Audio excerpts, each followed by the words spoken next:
We will talk more about the GDP, especially we want to understand what else we can measure what American produced.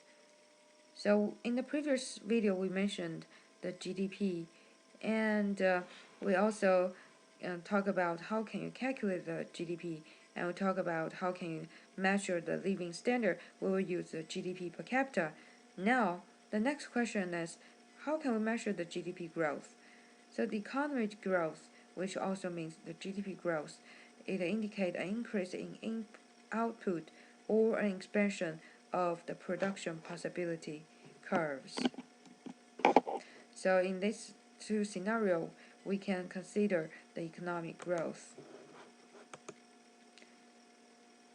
And now we go back to the world view again.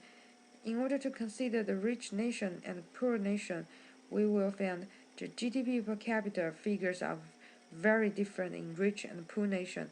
In rich nation, populations grow slowly, so GDP per capita increases, improving the standard of living. In poor nation, the production increases rapidly, making it difficult to raise living standard. And also we need to understand three different kind of industry: the agriculture, manufacturing, and service. So during the passing decades, we found the agriculture direct section or industry keep decreasing. So you can see when we reach to 2000, the agriculture only take up 1%, and the manufacturing industry also kind of shrinking, so it only take up 90% at 2019. How about the service?